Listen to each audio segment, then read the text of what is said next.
নমস্কার। আজকের এই ভিডিওটা শুরু করার আগে আমি আপনাকে একটা ছোট্ট প্রশ্ন করতে চাই। খুব মন দিয়ে উত্তরটা নিজের মনে দেবেন।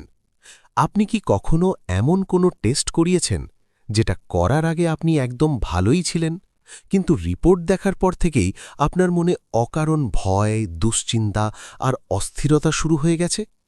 একটু ভাবুন, সত্যি করে ভাবুন, কারণ আজ আমরা এমন একটা সত্য নিয়ে কথা বলবো যেটা খুব কম মানুষ আপনাকে সরাসরি বলবে। বিশেষ করে যদি আপনার বয়স ৭০-এর বেশি হয়, তাহলে এই ভিডিওটা আপনার জন্য খুবই গুরুত্বপূর্ণ। কারণ আজ আমি আপনাকে এমন ৫টা টেস্টের কথা বলবো, যেগুলো করাতে গিয়ে অনেক মানুষ নিজের অজান্তেই নিজেদের জীবনের শান্তি, আত্মবিশ্বাস আর অনেক সময় শরীরেরও ক্ষতি করে ফেলছেন। শুনতে হয়তো অবাক লাগছে, কিন্তু সবসময় আরও বেশি পরীক্ষা মানেই আরও বেশি নিরাপত্তা নয়। অনেক সময় সবচেয়ে বুদ্ধিমান, সবচেয়ে সাহসী সিদ্ধান্তটাই হলো একটা অপ্রয়োজনীয় টেস্টকে না বলা। তাই অনুরোধ করব, কোথাও স্কিপ করবেন না, কারণ শেষের যে টেস্টটা আমি বলবো সেটা 80% মানুষ না জেনেই করে ফেলছেন, আর তার ফল অনেক সময় জীবনভর ভুগতে হয়। আমি দুই ধরনের মানুষ দেখেছি। একদল যারা অকারণে টেস্ট করাতে করাতে ভয়ের মধ্যে বেঁচে আছেন, আর আরেক দল যারা সঠিক জায়গায় না বলতে শিখেছেন, আর তারা অনেক বেশি শান্ত, সুস্থ এবং আত্মবিশ্বাসী। আজকের ভিডিওটা আপনাকে সেই দ্বিতীয় দলে নিয়ে যাবার জন্য। প্রথম ভুল, ফুল বডি স্ক্যান। প্রথমেই আসি এমন একটি টেস্টে যেটা আজকাল সবচেয়ে বেশি প্রচার করা হয়, ফুল বডি স্ক্যান। আমি জানি আপনি নিশ্চয়ই এই বিজ্ঞাপন দেখেছেন। মাথা থেকে পা পর্যন্ত পুরো শরীর চেক করুন। শুনতে কি খুব নিরাপদ, খুব বুদ্ধিমান সিদ্ধান্ত মনে হয় না? মনে হয় যেন একবারে সবকিছু জেনে নেওয়া যাবে। শরীরের ভেতরে কোথাও কোনো সমস্যা লুকিয়ে থাকলে সেটাও আগেভাগেই ধরা পড়বে, আর আমরা নিশ্চিন্তে থাকতে পারব। কিন্তু এখানেই একটা খুব বড় ভুল ধারণা লুকিয়ে আছে। আর সেই ভুলটাই অনেক সময় একজন সম্পূর্ণ সুস্থ মানুষকে অকারণে রুডির মতো অনুভব করাতে শুরু করে। আমি আপনাকে একটা বাস্তব ঘটনা বলি। খুব সাধারণ একজন মানুষ, রফিকুল সাহেব, বয়স ৭৪। নিজের মতো করে খুব শান্ত একটা জীবন চালাচ্ছিলেন। সকালে পার্কে হাঁটা, বিকেলে নাতি নাতনির সাথে খেলা, মাঝে মাঝে বন্ধুদের সাথে আড্ডা। কোনো শারীরিক সমস্যা নেই, কোনো অভিযোগ নেই। এক কথায় একজন সুস্থ, স্বাভাবিক, খুশি মানুষ। কিন্তু একদিন তার ছেলে খুব ভালোবেসে, খুব চিন্তা করে তাকে একটা ফুল বডি স্ক্যান করিয়ে দিল। বাবা, আগে থেকে জেনে রাখা ভালো, এই ভাবনা থেকেই। আর এখান থেকে তার জীবনের একটা নতুন অধ্যায় শুরু হলো। কিন্তু সেটা সুখের নয়। রিপোর্টে লেখা এলো একটা ছোট দাগ, মাত্র 2টো শব্দ। কিন্তু সেই 2টো শব্দই যেন তার মাথার ভেতরে একটা বিস্ফোরণ ঘটিয়ে দিল। এই দাগটা কি? ক্যান্সার নাকি? বড় কিছু হবে না তো? রাতের ঘুম উধাও, মনে একটাই চিন্তা। তারপর ডাক্তার, তারপর আরও টেস্ট, তারপর বায়োপসি। প্রতিটা ধাপে বাড়তে থাকল ভয়, দুশ্চিন্তা, অনিশ্চয়তা। আর শুধু উনি না, তার পুরো পরিবার সেই ভয়ের মধ্যে ডুবে গেল। শেষে যখন রিপোর্ট এলো, তখন জানা গেল কিছুই হয়নি, সব স্বাভাবিক, কোনো সমস্যা নেই। এখন একটু থামুন আর নিজের মনেই একটা প্রশ্ন করুন, এই কয়েকদিনের আতঙ্ক, এই মানসিক কষ্ট, এই শরীরের ওপর চাপ, এগুলো কি সত্যিই দরকার ছিল? সবচেয়ে আশ্চর্যের বিষয় হল, এটা কোনো বিরল ঘটনা নয়। গবেষণায় দেখা গেছে, সুস্থ মানুষের মধ্যে ফুল বডি স্ক্যান করলে 80%-এর বেশি ক্ষেত্রে এমন কিছু দাগ বা ছায়া ধরা পড়ে, যেগুলোর কোনো চিকিৎসার দরকার হয় না। এগুলো শুধু শরীরের স্বাভাবিক পরিবর্তন। কিন্তু আমরা সেই স্বাভাবিক জিনিসকেই সমস্যা ভেবে ভয় পেয়ে যাই। তাই একটু ভেবে দেখুন, আমরা কি সত্যিই আমাদের শরীরকে সুরক্ষিত করছি, নাকি অজান্তেই নিজেদের একটা অপ্রয়োজনীয় ভয়ের মধ্যে ঠেলে দিচ্ছি? সব কিছু জানাই কি সব সময় ভালো, নাকি কখনো কখনো না জানা আমাদের মানসিক শান্তির জন্য বেশি গুরুত্বপূর্ণ? দ্বিতীয় ভুল, সামান্য ভুলে যাওয়ার জন্য এমআরআই। এবার আসি দ্বিতীয় বিষয়টায়। খুব সাধারণ একটা ব্যাপার, কিন্তু সবচেয়ে বেশি ভুল বোঝা হয়। সামান্য ভুলে যাওয়া। আমি আপনাকে খুব সোজা একটা প্রশ্ন করি। আপনি কি কখনো কারো নাম মনে করতে একটু সময় নেন? বা কোনো ঘরে ঢুকে হঠাৎ থেমে যান, আমি এখানে কেন এলাম? যদি আপনার উত্তর হ্যাঁ হয়, তাহলে প্রথমেই একটা কথা বলুন, এই ব্যাপারটা কি আপনাকে ভয় পাইয়ে দেয়?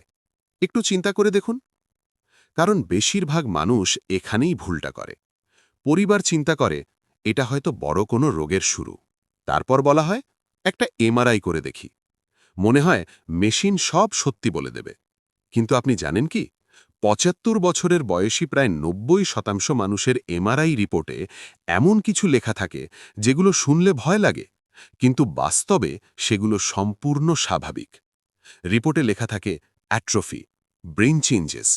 এই শব্দগুলো শুনলেই মনে হয় মস্তিষ্কে বড় সমস্যা হয়েছে। কিন্তু একটু সহজভাবে ভাবুন, যেমন বয়স বাড়লে চুল পাকে, মুখে ভাঁজ পড়ে, ঠিক তেমনি মস্তিষ্কেও কিছু স্বাভাবিক পরিবর্তন হয়। এটা কোনো রোগ নয়, এটা জীবনের অংশ। কিন্তু সমস্যা হলো এই রিপোর্টের ভাষা। এই কঠিন শব্দগুলো একজন মানুষকে ভেতর থেকে নাড়া দিয়ে দেয়। আমি এমন অনেক মানুষ দেখেছি যারা শুধু রিপোর্ট দেখার পর নিজের উপর বিশ্বাস হারিয়ে ফেলেছেন। তারা ভাবতে শুরু করেছেন, আমি আর আগের মতো নেই। ধীরে ধীরে কথা বলা কমিয়ে দিয়েছেন, নতুন মানুষের সাথে মেশা বন্ধ করেছেন, বাইরে যাওয়া এড়িয়ে চলছেন। অথচ বাস্তবে তাদের কোনো বড় সমস্যা ছিল না। শুধু একটা রিপোর্ট তাদের মনকে ভয় পাইয়ে দিয়েছিল। তাই মনে রাখবেন, সবকিছু মেশিন দিয়ে বোঝা যায় না। অনেক সময় একজন অভিজ্ঞ ডাক্তার আপনার সাথে ১০ মিনিট কথা বলেই বুঝে নিতে পারেন এটা স্বাভাবিক ভুলে যাওয়া নাকি সত্যিই কোনো সমস্যা আছে। আর সেই মানবিক বোঝাপড়া যে কোনো মেশিনের রিপোর্টের থেকে অনেক বেশি মূল্যবান। তৃতীয় ভুল, হার্টের স্ট্রেস টেস্ট। এবার আসি তৃতীয় ভুলে, হার্টের স্ট্রেস টেস্ট। আমি আপনাকে খুব সহজ একটা প্রশ্ন করতে চাই। আপনি কি প্রতিদিন সকালে একটু হাঁটতে পারেন? সিঁড়ি ধীরে ধীরে উঠতে পারেন? নিজের কাজগুলো নিজে করতে পারেন? যদি আপনার উত্তর হ্যাঁ হয়, তাহলে একটু ভেবে দেখুন তো, আপনার শরীর কি আপনাকে প্রতিদিনই প্রমাণ দিচ্ছে না যে আপনার হার্ট কাজ করছে ঠিকভাবে? তাহলে কেন হঠাৎ একদিন আপনাকে ট্রেডমিলে তুলে দৌড় করিয়ে প্রমাণ করতে হবে যে সব ঠিক আছে? সমস্যাটা এখানেই। এই টেস্টটা অনেক সময় এমন মানুষদের করানো হয় যাদের কোনো উপসর্গই নেই। আর বয়স বাড়ার সাথে সাথে এই পরীক্ষায় ভুল রিপোর্ট বা ফলস পজিটিভ আসার সম্ভাবনা বেড়ে যায়। মানে আপনার হার্টে আসলে কোনো সমস্যা নেই, কিন্তু রিপোর্ট দেখে মনে হতে পারে আছে। আর সেই একটাই রিপোর্ট আপনার জীবনের গতিটা বদলে দিতে পারে। ভাবুন তো, আপনাকে যদি হঠাৎ বলা হয় আপনার হার্টে সমস্যা আছে, তখন কি আপনি আগের মতো নিশ্চিন্তে হাঁটতে পারবেন? ব্যায়াম করতে সাহস পাবেন? বেশিরভাগ মানুষই ভয় পেয়ে যায়, নিজের ওপর বিশ্বাস হারিয়ে ফেলে।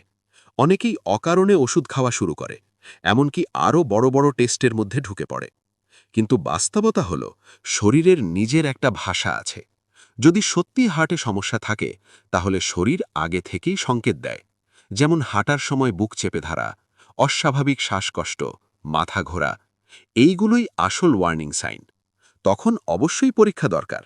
কিন্তু শুধু বয়স হয়েছে বলে কোনো সমস্যা ছাড়াই এই টেস্ট করানো অনেক সময় উপকারের চেয়ে ভয়ই বেশি তৈরি করে। তাই মনে রাখবেন, আপনার প্রতিদিনের হাঁটা, আপনার দৈনন্দিন কাজ, এইগুলোই আপনার শরীরের আসল পরীক্ষা। মেশিনের আগে নিজের শরীরকে বিশ্বাস করুন।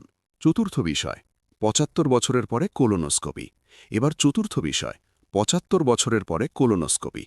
আমি আবার বলছি, এই টেস্ট খুবই গুরুত্বপূর্ণ, কিন্তু সব বয়সে একভাবে নয়। অনেকেই ভাবেন একবার ভালো ছিল তাই আবার করিয়ে নি, কিন্তু বয়স বাড়ার সাথে সাথে শরীরের ভেতরের অবস্থা বদলে যায়। আপনি যদি কখনো এই টেস্টের প্রস্তুতি নিয়ে থাকেন, তাহলে জানেন এর আগে শরীরকে সম্পূর্ণ পরিষ্কার করতে হয়, বারবার বাথরুমে যেতে হয়। এতে শরীর দুর্বল হয়ে যায়, পানি কমে যায়। তরুণদের জন্য হয়তো এটা ম্যানেজেবল, কিন্তু ৭৫-৮০ বছর বয়সে এটা অনেক বড় চাপ হয়ে দাঁড়াতে পারে। তারপর আসে টেস্টের সময়ের ঝুঁকি। শরীরের ভেতরের দেওয়াল বয়সের সাথে একটু নরম ও সংবেদনশীল হয়ে যায়। খুব ছোট একটা ঝুঁকিও তখন বড় সমস্যায় পরিণত হতে পারে। যদিও এটা খুব রেয়ার, কিন্তু বয়স বাড়লে সেই ঝুঁকি আগের থেকে বেশি হয়। এখন প্রশ্ন, উপকারটা কতটা? যদি আগের রিপোর্টগুলো ঠিক থাকে, কোনো উপসর্গ না থাকে, তাহলে এই টেস্ট থেকে যে উপকার পাওয়ার কথা সেটা অনেক সময় বাস্তবে আসে না, বরং ঝুঁকিটাই বেশি হয়ে দাঁড়ায়। তাহলে কি কিছুই করব না? অবশ্যই করব, কিন্তু একটু বুদ্ধিমানের সাথে। আপনার শরীর আপনাকে আগেই সংকেত দেয়, যেমন পায়খানায় রক্ত দেখা, হঠাৎ ওজন কমে যাওয়া, পেটের অস্বস্তি। এগুলো হলে অবশ্যই দেরি না করে ডাক্তার দেখাতে হবে। আর সবচেয়ে বড় প্রতিরোধ, আপনার প্রতিদিনের খাবার। বেশি শাকসবজি, ফল, ডাল, ফাইবার, এগুলো শুধু পেট না, পুরো শরীরকে সুস্থ রাখে। এটা এমন একটা প্রাকৃতিক চিকিৎসা যার কোনো পার্শ্বপ্রতিক্রিয়া নেই। পঞ্চম বিষয়, পিএসএ টেস্ট। এবার আসি শেষ এবং সবচেয়ে গুরুত্বপূর্ণ বিষয়টায়, পিএসএ টেস্ট, বিশেষ করে পুরুষদের জন্য। আমি জানি ক্যান্সার শব্দটা শুনলেই আমাদের বুক কেঁপে ওঠে, মনে হয় যত তাড়াতাড়ি সম্ভব সবকিছু চেক করে নেওয়া উচিত। কিন্তু এখানেই একটা খুব সূক্ষ্ম ফাঁদ আছে। এই পিএসএ টেস্ট অনেক সময় এমন ক্যান্সার খুঁজে বের করে যেগুলো এত ধীরে বাড়ে যে জীবনে কোনোদিনই সমস্যা তৈরি করত না। মানে আপনি ওই ক্যান্সার নিয়েই স্বাভাবিকভাবে পুরো জীবন কাটাতে পারতেন, কোনো কষ্ট ছাড়াই। কিন্তু সমস্যা শুরু হয় তখন যখন রিপোর্টে ক্যান্সার শব্দটা আসে। মানুষ তখন ভয়ে সিদ্ধান্ত নেয় এটা যত তাড়াতাড়ি সম্ভব সরাতে হবে। আর সেই সিদ্ধান্তই অনেক সময় জীবনের সবচেয়ে বড় ভুল হয়ে দাঁড়ায়। কারণ সেই চিকিৎসা, অপারেশন বা রেডিয়েশনের এমন কিছু পার্শ্বপ্রতিক্রিয়া আছে যা একজন মানুষের স্বাভাবিক জীবনটাই বদলে দিতে পারে। যেমন প্রস্রাবের নিয়ন্ত্রণ কমে যাওয়া, দুর্বলতা, ব্যক্তিগত জীবনে সমস্যা, এগুলো অনেক সময় সারা জীবন থাকে। একবার ভাবুন, এমন একটা রোগের জন্য যেটা কখনোই আপনার ক্ষতি করত না, আপনি নিজের স্বাভাবিক জীবনটাই হারিয়ে ফেললেন। এটা কি সত্যি বুদ্ধিমানের সিদ্ধান্ত? তাই এখানে সবচেয়ে গুরুত্বপূর্ণ জিনিসটা হলো ভয় না, বোঝা। কোনো রিপোর্ট দেখে হঠাৎ সিদ্ধান্ত না নিয়ে ডাক্তারের সাথে বসে কথা বলা, নিজের অবস্থা, বয়স, ঝুঁকি সব বুঝে সিদ্ধান্ত নেওয়া।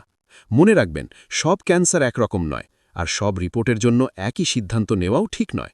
সচেতন সিদ্ধান্তই সবচেয়ে বড় সুরক্ষা। সবশেষে আমি আপনাকে একটা কথা মনে করিয়ে দিতে চাই, খুব সাধারণ কিন্তু খুব গভীর।